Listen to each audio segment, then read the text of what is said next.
My name is Jake, and this is the Tactics Board. Roll the intro, let's go.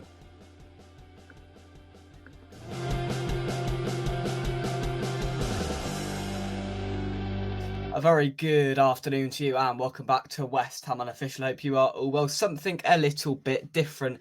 I'm trialing a new show. It's called the Tactics Board and it says it does what it says on the tin. I'm going to be trying to get into David Moyes' mind, or more in this show, putting forward a suggestion to David Moyes after what we saw on Wednesday night. I hinted on this in the match preview for the Brentford game last night, and I thought I'd go into a little bit more detail because I've had a little think about it, and I think I've got a plan to go. So Moisey, if you're watching, please do this, mate. And I aspire, hopefully, to do one of these shows one day, and then Moyes does exactly the same thing as I say 2 days before. That's the plan. That's the objective. So without further ado, let's get right on into it then. So I've put together my tactics board, and I'm going to talk you through it.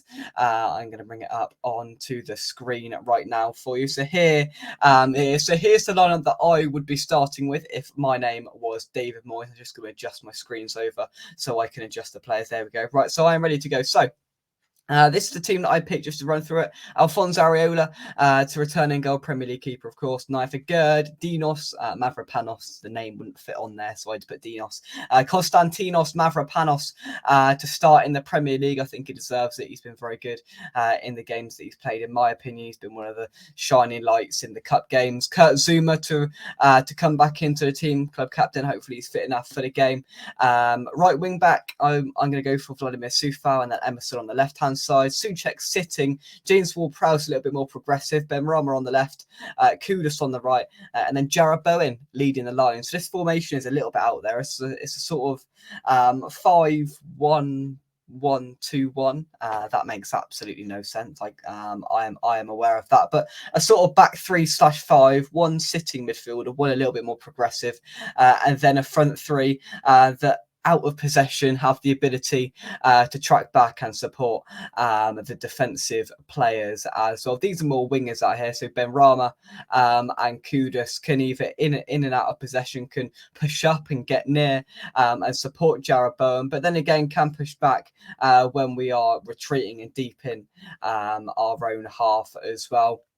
Now, the reason I've done this, of course, is because of the suspensions that we have to Paqueta and Alvarez. That's enforced changes. They cannot make any appearance in the game, which is unfortunate, but it is what it is. So Moyes is going to have to switch things around, whatever he does. And I feel like a back three is probably what he might do with the lack of midfield options that he has at his disposal for this game. That would make sense, of course, stacking the defensive one more player, and then unfortunately the midfield may suffer slightly. But with the way that I've set up here, I think we'll be more prepared and more solid at the back, and those balls through from Calvert-Lewin or to Calvert-Lewin in the Everton game, straight balls through the midfield and through the two centre halves. Hopefully we can eradicate that, because it was painful watching the Everton midfielders last weekend literally play a straight ball through our centre backs and straight through into the path of Dominic Calvert-Lewin.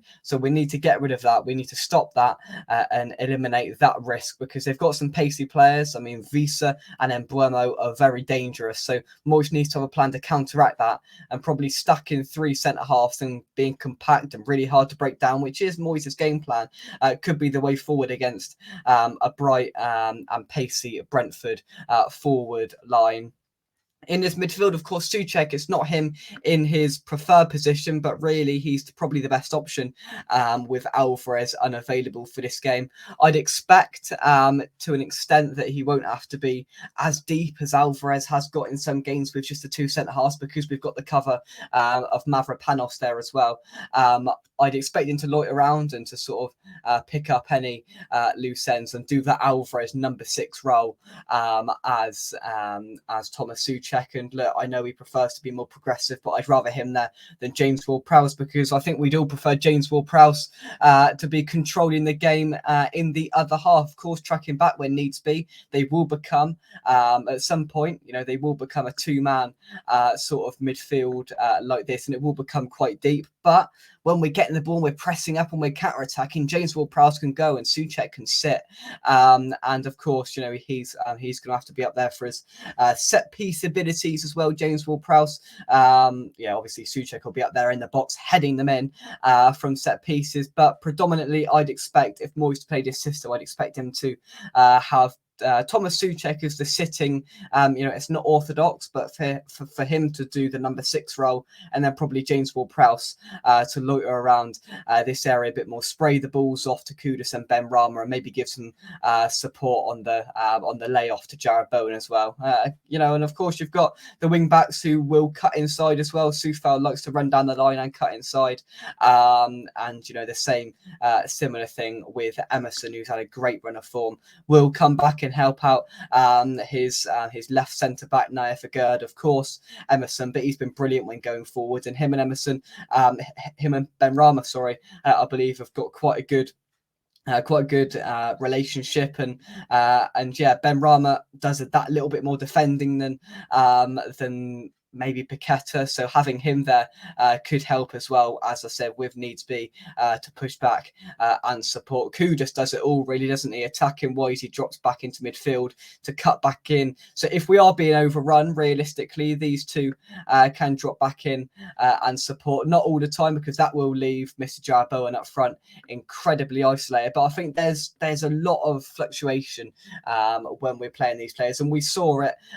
quite obviously on Wednesday night, the way that all 4 of those players ran about and switched positions and helped each other. I mean, Paqueta was absolutely everywhere. Right back, left back, wing back, he was everywhere. Up the pitch, supporting the midfield, up front with Bowen, pressing from the front. And that's hopefully what we can expect. A little bit more press, a little bit more urgency.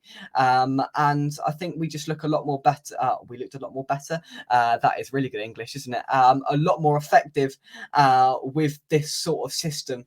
And yes, Jared Bowen's main position is being the right winger and going up and down here.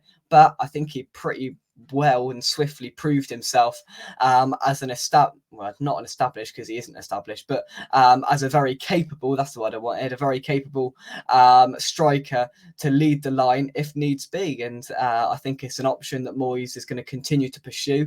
He's not denied that, David Moyes, when he spoke about Bowen in press conferences. He very regularly mentions how he wants to incorporate him more into a central striker role. And I think this could be the start of that evolution of Jared Bowen adapting his game a little bit more, so he's a little bit more flexible and adaptable and can play several positions. I don't know, am I going crazy? Is Moyes going to do this? Probably not, but there was just something I identified from that Arsenal game, and I liked it.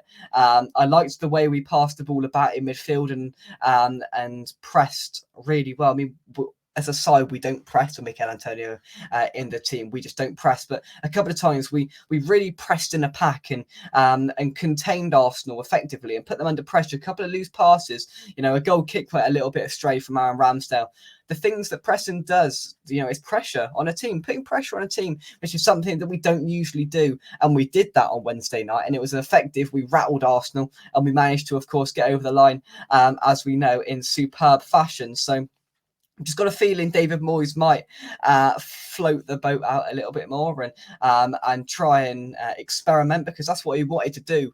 That's what he wanted to do on Wednesday. He experimented and it worked. So with the position and circumstances we're in, with 2 key players, two key cogs to our system in Edson Alvarez and Lucas Paqueta out, suspended, unavailable for the game, I just feel like it's another perfect opportunity for Moyes to try something a little bit different, not just play Antonio up front and play the normal way that made us look very, very poor within 3 games inside a week just 8 days ago. So I don't know. I'm interested to see what Moyes does. Put your thoughts into the comment section down below. Would you do something like this? Do you think this could overrun our midfield a little bit? If Kudus and Ben Rama don't pop back into these little gaping holes and pockets and support James Ward-Prowse and Thomas Souček in this midfield area, I don't know. Am I going crazy? Is it a system to pursue?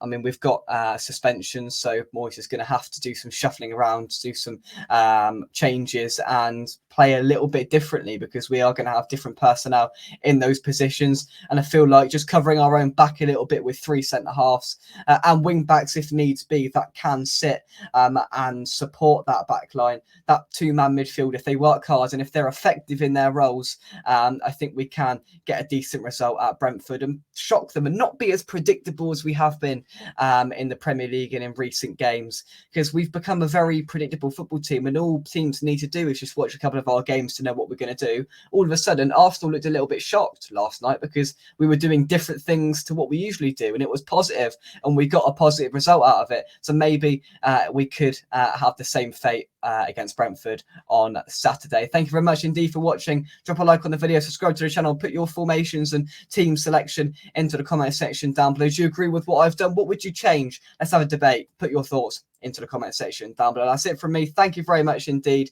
Come on, you Irons. And my lineup would be Areola, a back three of Agüero, Dinos and Zuma, wing backs Emerson and Soufal, a sitting midfielder, unorthodox I know, but Thomas Souček and James Ward-Prowse sitting a little bit more, being a little bit more progressive and pushing forward a little bit more, supporting Benrahma, Kudus and Bowen in the forward areas, purely because I think Souček is more suited to that deeper role, in my opinion. Bowen leading the line, Benrahma against his former club. I think it's a no-brainer with the selection woes that Moyes has. I think it's a no-brainer to play him with a bit of confidence that he picked up against Arsenal, against his former club. A point to prove, maybe. I don't know. Said Benrahma will start this game for me. Kudus, it goes without saying, his inclusion is absolutely pivotal to the way we play and the way I want to play, hopefully going forward. Jarrod Bowen proved himself on Wednesday, leading the line. And if I'm David Moyes, I'm giving him another go in that position. Thank you very much. And I will see you soon right here on West Ham Official. This has been the Tactics Board Show. If you've enjoyed it, drop a like whilst you're there, and we'll see you soon. Bye-bye.